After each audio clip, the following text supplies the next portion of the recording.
Video पेश करने जा रहा हूं। इसमें आप ट्रांसलेशन करना सीखेंगे। यह फाइल नंबर 3 यानी 3 है। आप इस फाइल में ट्रांसलेशन करने के नियम को बहुत ही सरल तरीके से सीखेंगे। इस वीडियो को पूरा देखें और अपनी इंग्लिश अच्छे से कंप्लीट कर लें। इस फाइल में बताई गई इंग्लिश आपके कंपटीशन के एग्ज़ाम के लिए, अन्य एग्ज़ाम के लिए तथा बोलचाल के लिए भी अति आवश्यक है। इस फाइल को हम बहुत ही आराम से आपके सामने पढ़कर पेश करेंगे। तो आइए आज इस फाइल का पहला पार्ट शुरू करते हैं। जैसा कि आप जानते हैं कि मेरी फाइल में शुरू के 4 पेज थॉट्स और आखिरी के कुछ पेज थॉट्स लिखे होते हैं। तो आइए पहले एक थॉट्स देखते हैं। अपने को मनुष्य बनाने का प्रयत्न करो। यदि इसमें सफल हो गए तो हर कार्य में सफलता मिलेगी। इसके बाद मेरा नाम पता एड्रेस है। इसके बाद यहाँ फाइल नंबर 3 लिखा है। Subject English translation. इसमें ट्रांसलेशन करने के नियम को आप बहुत ही सरल और अच्छे तरीके से सीखेंगे। एक थॉट्स और देखते हैं। प्राप्यमाम कर्मभूमि न चरति मनजो यस्तपः मंदभाग्यः। अर्थात इस कर्मभूमि में जन्म लेकर जो मानव कर्म नहीं करता वह भाग्यहीन है। इसके बाद इस पेज में भी थॉट्स लिखे गए हैं जो कि मैं पढ़कर आपके सामने पेश करना चाहता हूं। सिलेबस की शुरुआत के पहले जो थॉट्स लिखे गए हैं, इस थॉट्स को देखकर और सुनकर आप अपने जीवन में एक बदलाव ला सकते हैं। तो आइए थॉट्स को देखते हैं। तुलसी आए जगत में, जगत हंसे तुम रोए। ऐसी करनी कर चलो, आप हंसे जग रोए। धन प्राप्ति से मन चंचल हो जाता है, विद्या प्राप्ति से मन शांत हो जाता है। जो अपनी सहायता आप करने को तैयार है, ईश्वर केवल उन्हीं की सहायता करता है। संपत्तौ च विपत्तौ च महता मेक रूपता। अर्थात महान व्यक्ति संपत्ति और विपत्ति में एक समान रूप रहते हैं। खोदने वालों का भी भार जिस तरह धरती सहन करती है, उसी तरह अपनी बुराई करने वालों का सहन करना भी खास धर्म है। मैं उस प्रभु का सेवक हूँ जिसे अज्ञानी लोग मनुष्य कहते हैं। आओ झुक के सलाम करें उनको जिनके हिस्से में ये मुकाम आता है। खुशनसीब होते हैं वो जिनका लहू देश के काम आता है। इसके बाद इस पेज में भी थॉट्स लिखा है। जब तक आपके मन में यह भय जमा रहेगा कि मैं दुर्बल हूँ, तब तक आप शक्तिशाली नहीं बन सकेंगे। जब तक आप हीन भावनाओं के शिकार बने रहेंगे, तब तक उच्च भावनाओं को हृदय में कैसे स्थान दे सकेंगे। जब तक आपका मन दुखों और बदकिस्मती से मेल जोल करता रहेगा, तब तक आप प्रसन्न नहीं हो सकेंगे, क्योंकि इनसे मन को संताप मिलता रहेगा, खुशी नहीं। सुंदरता का रहस्य इसी में निहित है कि हम दूसरों को किस दृष्टिकोण से देखते हैं। धैर्य और परिश्रम से ही सफलता प्राप्त की जा सकती है। सत्य से मन, विद्या व तप से आत्मा तथा ज्ञान से बुद्धि शुद्ध होती है। आधियां और सागर की लहरें सबसे योग्य नाविकों का निरंतर साथ देती है। इसके बाद चौथे पेज में भी थॉट्स लिखा है। आइए एक दो थॉट्स देखते हैं इस पेज का। तुम्हारी निंदा वही करेगा जिसकी तुमने भलाई की है। दुष्ट व्यक्ति की दुष्टता का जितना विरोध करोगे उसकी दुष्टता उतनी ही बढ़ेगी।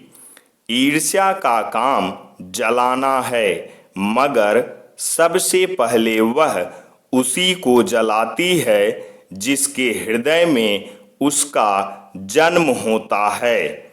इसके बाद भी थॉट्स लिखे गए हैं जो कि आप पढ़कर आनंद ले सकते हैं।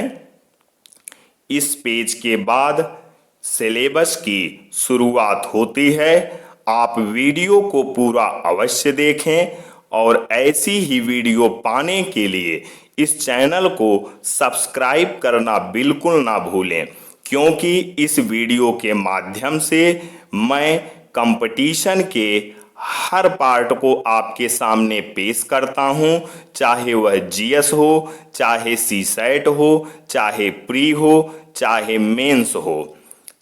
तो आइए वीडियो शुरू करते हैं। अब यहाँ से आपके सिलेबस की शुरुआत होती है। ट्रांसलेशन अनुवाद, ट्रांसलेशन अनुवाद, डेफिनेशन परिभाषा, किसी एक भाषा के वाक्यों का उसके भाव के अनुसार दूसरी भाषा में परिवर्तित करने को ट्रांसलेशन या अनुवाद कहते हैं। तो पहला दिस का प्रयोग। अब यहाँ पर हम लोग सबसे पहले दिस का प्रयोग पढ़ेंगे कि कहाँ पर दिस का प्रयोग और कैसे किया जाता है। तो आइए शुरू करते हैं।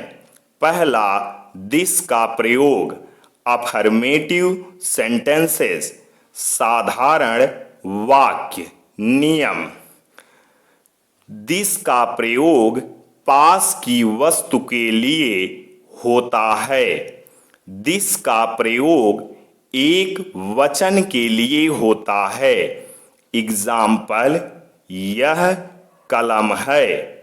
This is a pen. यह कलम है। This is a pen. यह मेरी कलम है। This is my pen. यह मेरी कलम है। This is my pen. यह मेरा घर है। This is my house. यह मेरा घर है। This is my house.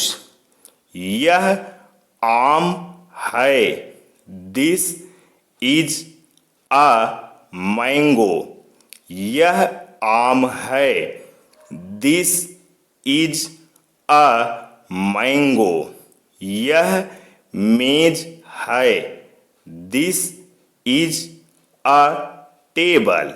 यह मेज है। This is a table. B negative sentences, नकारात्मक वाक्य। ऐसे वाक्यों का अंग्रेजी में अनुवाद करते समय नॉट को सदैव इज के बाद तुरंत ही लाते हैं। एग्जाम्पल, यह मेरा घर नहीं है। This is not my house. यह मेरा घर नहीं है। This is not my house. यह मुर्गी नहीं है। This is not a hen। यह मुर्गी नहीं है।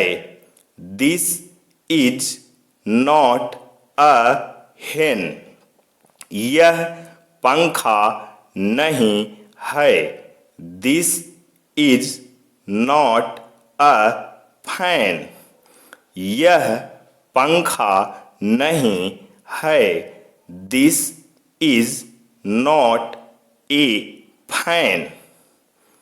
यह मेरा कुत्ता नहीं है। This is not my dog. यह मेरा कुत्ता नहीं है। This is not my dog. यह मेरी कलम नहीं है। This is not my pen. यह मेरी कलम नहीं है। This is not my pen. C interrogative sentences प्रश्नवाचक वाक्य। प्रश्नवाचक वाक्यों में इज को वाक्य के प्रारंभ में लिखते हैं। इसके पश्चात दिस शब्द लगाते हैं। एग्जाम्पल, क्या यह पतंग है? Is this a kite? क्या यह पतंग है? Is this a kite? क्या यह मेरी कमीज है? Is this my shirt? क्या यह मेरी कमीज है? Is this my shirt? क्या यह बॉल है? Is this a ball? क्या यह बॉल है? Is this a ball? क्या यह मेरी दवात है? Is this my ink pot? क्या यह मेरी दवात है? Is this my ink pot? क्या यह मेज है? Is this a table? क्या यह मेज है? Is this a table? अब दूसरा दैट वह का प्रयोग। अब दैट के प्रयोग के बारे में पढ़ेंगे कि दैट का प्रयोग कब, कहाँ और कैसे किया जाता है। इसका बिल्कुल सही नियम हम लोग इस वीडियो में पढ़ेंगे। तो आइए शुरू करते हैं। दैट वह का प्रयोग। दैट का मतलब वह होता है। अफर्मेटिव सेंटेंसेज साधारण वाक्य। दैट का प्रयोग दूर की वस्तु के लिए होता है तथा एक वचन के लिए होता है। अंग्रेजी में एक वचन के कॉमन नाउन के पूर्व ए या एन का प्रयोग होता है, परंतु हिंदी में एक कलम है ऐसा नहीं कहा जाता। एग्जाम्पल, वह पुस्तक है। That is a book. वह पुस्तक है। That is a book. वह एक अच्छी पुस्तक है। That is a good book. वह एक अच्छी पुस्तक है। That is a good book. वह कुर्सी है। That is a chair. वह कुर्सी है। That is a chair. वह फूल है, दैट इज अ फ्लावर। वह फूल है, दैट इज अ फ्लावर। वह एक सुंदर तस्वीर है, that is a beautiful picture. वह एक सुंदर तस्वीर है, that is a beautiful picture. Negative sentences, नकारात्मक वाक्य। ऐसे वाक्यों का अंग्रेजी में अनुवाद करते समय नॉट को सदैव इज के तुरंत बाद लिखते हैं। एग्जाम्पल, वह मेरा कुत्ता नहीं है, that is not my dog. वह मेरा कुत्ता नहीं है, that is not my dog.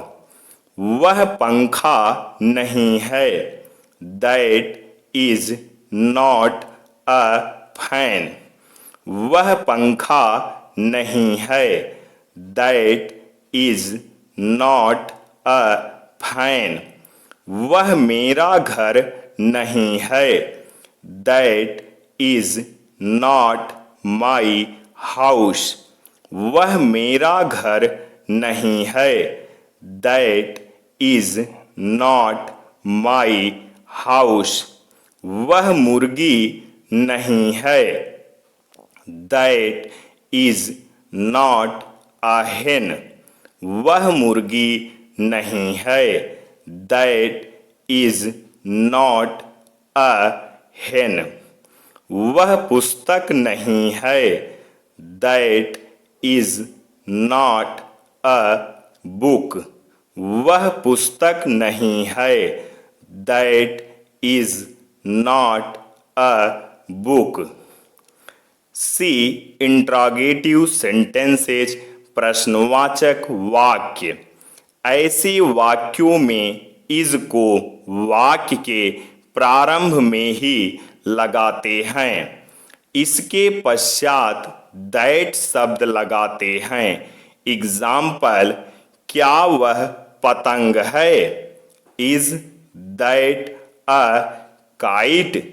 क्या वह पतंग है, इज दैट अ काइट। क्या वह मेरी कमीज है, इज दैट माई शर्ट। क्या वह मेरी कमीज है, इज दैट माई शर्ट। क्या वह गेंद है, इज दैट अ बॉल। क्या वह गेंद है, इज दैट अ बॉल। क्या वह मेरी दवात है, is that my ink pot. क्या वह मेरी दवात है, is that my ink pot. क्या वह कुर्सी है, इज दैट अ चेयर। क्या वह कुर्सी है, इज दैट अ चेयर। अब तीसरा दीज का प्रयोग देखते हैं कि दीज का प्रयोग कब, कहाँ, क्यों, कैसे, किस लिए किया जाता है। इसके करने के नियम को ध्यान से देखते हैं। दीज, ये का प्रयोग। दीज का मतलब ये होता है। दीज का प्रयोग पास की वस्तु के लिए किया जाता है। दीज का प्रयोग एक से अधिक वस्तु के लिए अर्थात बहुवचन के लिए किया जाता है। अफर्मेटिव सेंटेंसेस, साधारण वाक्य। दीज पास की एक से अधिक वस्तुओं के लिए प्रयोग होता है। एग्जाम्पल, ये पुस्तकें हैं, दीज आर बुक्स। ये पुस्तकें हैं, दीज आर बुक्स। ये पेंसिलें हैं, दीज आर पेंसिल्स। ये पेंसिलें हैं, दीज आर पेंसिल्स। ये लाठियां हैं, दीज आर स्टिक्स। ये लाठियां हैं, दीज आर स्टिक्स। ये साइकिलें हैं, दीज आर बाइसिकल्स। ये साइकिलें हैं, दीज आर बाइसिकल्स। ये गुड़िया हैं, दीज आर डॉल्स। ये गुड़िया हैं, these are dolls. Negative sentences, नकारात्मक वाक्य। ऐसे वाक्यों का अनुवाद करते समय नॉट को सदैव आर के बाद लिखते हैं। एग्जाम्पल, ये मेरी पुस्तकें नहीं हैं। These are not my books. ये मेरी पुस्तकें नहीं हैं। These are not my books. ये लाठियां नहीं हैं, दीज आर नॉट स्टिक्स। ये लाठियां नहीं हैं, दीज आर नॉट स्टिक्स। ये उसकी गुड़िया नहीं है, these are not her dolls. ये उसकी गुड़िया नहीं हैं, these are not her dolls. ये पेंसिलें नहीं हैं, दीज आर नॉट पेंसिल्स। ये पेंसिलें नहीं हैं, दीज आर नॉट पेंसिल्स। ये संदूक नहीं हैं, दीज आर नॉट बॉक्सेस। ये संदूक नहीं हैं, these are not boxes. C interrogative sentences, प्रश्नवाचक वाक्य। इंट्रोगेटिव सेंटेंसेज, प्रश्नवाचक वाक्य। ऐसे वाक्यों में दीज से पहले आर लगाते हैं, अर्थात आर सबसे पहले लगाते हैं। एग्जाम्पल, क्या ये पेंसिलें हैं? Are these pencils? क्या ये पेंसिलें हैं? Are these pencils? क्या ये कुर्सियां हैं? Are these chairs? क्या ये कुर्सियां हैं? Are these chairs? क्या ये काली गाय हैं? Are these black cows? क्या ये काली गाय हैं? Are these black cows? क्या ये आम है? Are these mangoes? क्या ये आम हैं? Are these mangoes? क्या ये लाठियां हैं? Are these sticks? क्या ये लाठियां हैं? Are these sticks?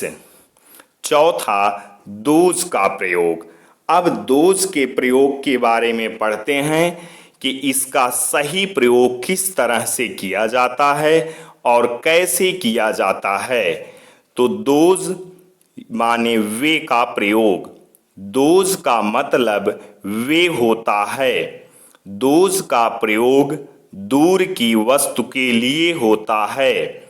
दोज का प्रयोग एक से अधिक वस्तुओं अर्थात बहुवचन के लिए किया जाता है। अफर्मेटिव सेंटेंसेज, साधारण वाक्य।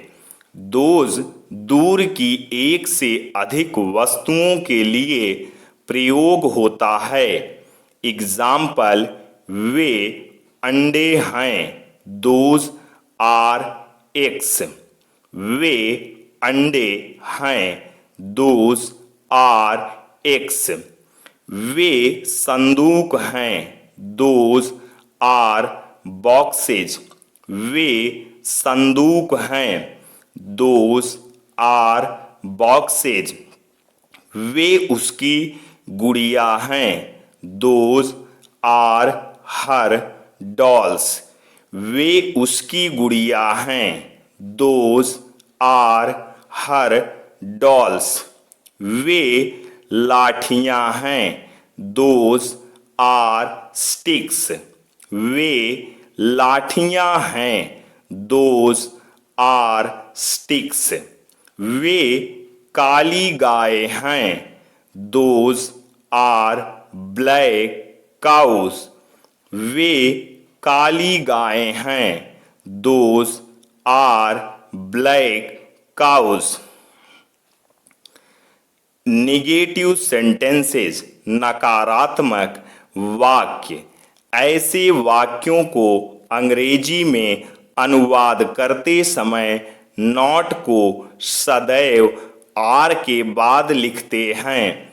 एग्जाम्पल, वे मेरी पुस्तकें नहीं हैं, those are not my books.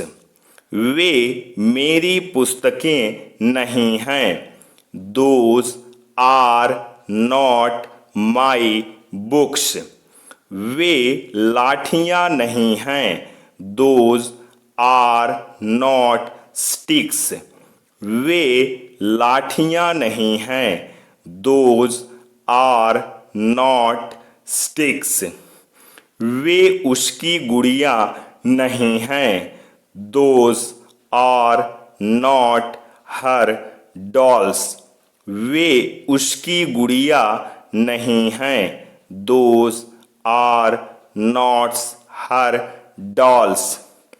वे पेंसिलें नहीं हैं, दोज आर नॉट पेंसिल्स। वे पेंसिलें नहीं हैं, दोज आर नॉट पेंसिल्स। वे आम नहीं हैं, दोज आर नॉट मैंगोज। वे आम नहीं हैं, those are not mangoes. Interrogative sentences, प्रश्नवाचक वाक्य। ऐसे वाक्यों में दोज से पहले आर लगाते हैं। एग्जाम्पल, क्या वे पेंसिलें हैं, आर दोज पेंसिल्स। क्या वे पेंसिलें हैं, आर दोज पेंसिल्स। क्या वे कुर्सियां हैं, आर दोज चेयर्स। क्या वे कुर्सियां हैं, आर दोज चेयर्स। क्या वे काली गाय हैं, आर दोज ब्लैक काउज। क्या वे काली गाय हैं, आर दोज ब्लैक काउज। क्या वे आम हैं, आर दोज मैंगोज। क्या वे आम हैं, आर दोज मैंगोज। क्या वे पुस्तकें हैं, आर दोज बुक्स। क्या वे पुस्तकें हैं, आर दोज बुक्स। तो विद्यार्थियों, दिस, दैट, दीज, दोज का प्रयोग आज हम लोगों ने पढ़ा पहले पार्ट में। अब इसके बाद दूसरे पार्ट में हम इसके आगे अध्ययन करेंगे। ऐसी ही वीडियो पाने के लिए मेरे चैनल को सब्सक्राइब करना न भूलें। जय हिंद, जय भारत, वंदे मातरम, सत्यमेव जयते।